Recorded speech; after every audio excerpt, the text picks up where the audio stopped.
A mí lo que me atrapa del camino es que es un viaje de iniciación único en el mundo. Es un rito de paso clarísimo a nivel antropológico y creo que hay que vivirlo como una aventura, ¿eh? Si no te pierdes lo fundamental. Según lo he ido haciendo en otras ocasiones, he visto que el camino iba perdiendo un poco algunas de esas grandes atribuciones que tenía y por eso decidí hacer algo y me vine aquí.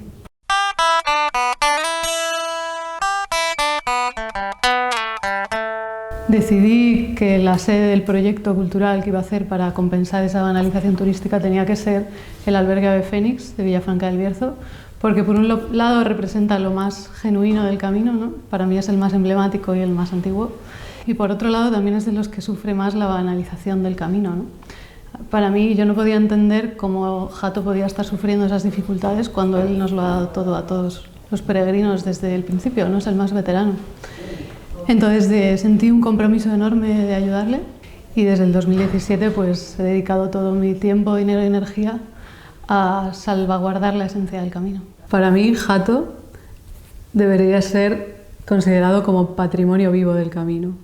Es un tesoro humano porque no solo practica la hospitalidad más pura, tradicional, sino que encima la ha heredado de su abuela, que a la vez la aprendió de su bisabuelo, con lo cual ya eso nos entronca con el siglo XIX. Es decir, es un testimonio vivo de lo que ha sido la hospitalidad rural popular más auténtica, ¿no? Y Hato la sigue llevando a la práctica con toda esa autenticidad que tiene él en el día de hoy. Con lo cual a mí Hato me ha descubierto un mundo, no solo en el camino, sino en la vida. Y creo que yo he conectado muy bien en ese sentido porque los valores que Hato practica yo los había mamado de alguna manera en mi casa y en mi familia, ¿no?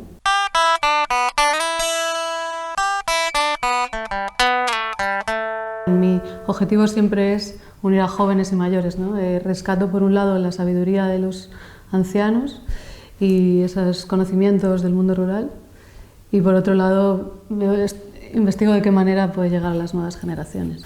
Yo estoy observando que el arte puede ser ese revulsivo para que la gente se vuelva a acercar al camino a través de los eventos, por ejemplo, que organizamos aquí, encuentros internacionales de artistas visuales que llevamos por el 12º. Los artistas pueden hacer una inmersión en esta realidad y rescatar esa enjundia, ¿no? Ahora, por ejemplo, estamos tratando de salvar el primer hospital de peregrinos del camino a través de una intervención artística que está en Foncebadón, que si no se caerá y perderemos ese patrimonio, ¿no? Para mí, dos ejes en los que se fundamenta la esencia del camino son la hospitalidad y las tradiciones orales. Las tradiciones orales, de alguna manera, mantienen vivo todo ese saber popular en torno al camino cuando no había recopilación escrita, ¿no? O muy poca.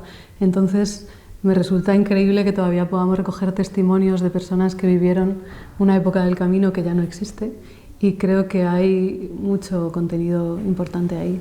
Yo creo que esta banalización del camino es un reflejo de lo que pasa en general en la sociedad. Está pasando en muchos lugares. Yo ya en 2011 había creado una organización para salvaguardar la esencia de los lugares. La creé en Venecia, la Maya Lab.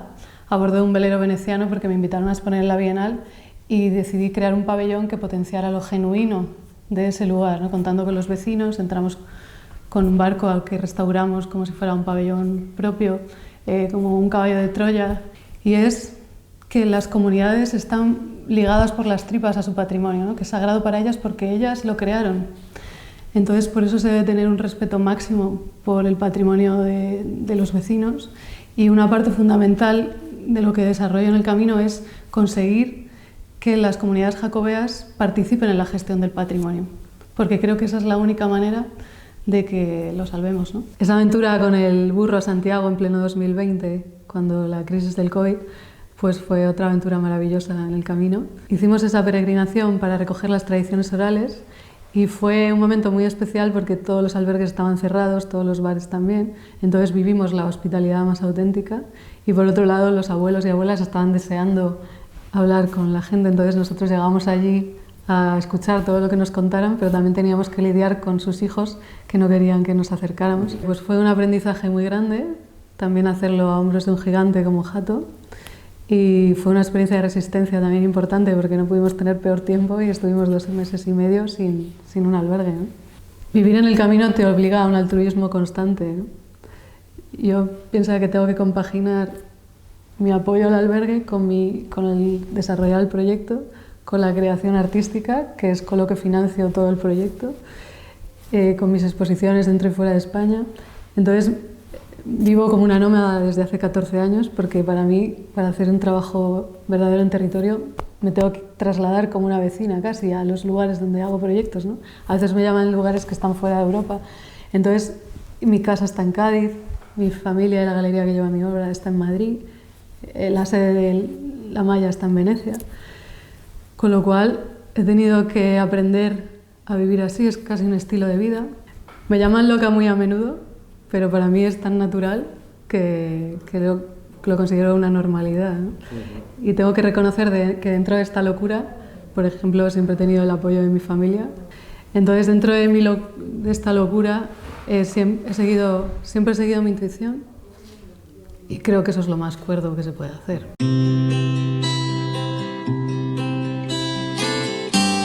Irene García Inés se siente imbuida por la energía que desprende el albergue Ave Fénix, junto a la iglesia de Santiago en Villafranca del Bierzo. Una fuerza telúrica que aviva el jato. Con la complicidad del mítico hospitalero, esta artista y agitadora cultural trenza actividades para que no desaparezcan saberes como la hospitalidad jacobea, que es la esencia del Camino de Santiago. Si con un barco, la Maya Lab, con patente de corso, abordó puertos como los de Venecia y Málaga para poder robar espacio a las ciudades y reconvertirlos en un recuerdo de lo que un día fueron para sus habitantes, con su proyecto Amor por el Camino pretende golpear conciencias y recuperar el patrimonio oral de esta ruta iniciática, una forma de mirar al pasado para encarar el futuro. Irene es como esos peces que nadan contracorriente, pero que al final consiguen cambiar el rumbo de todo el bando.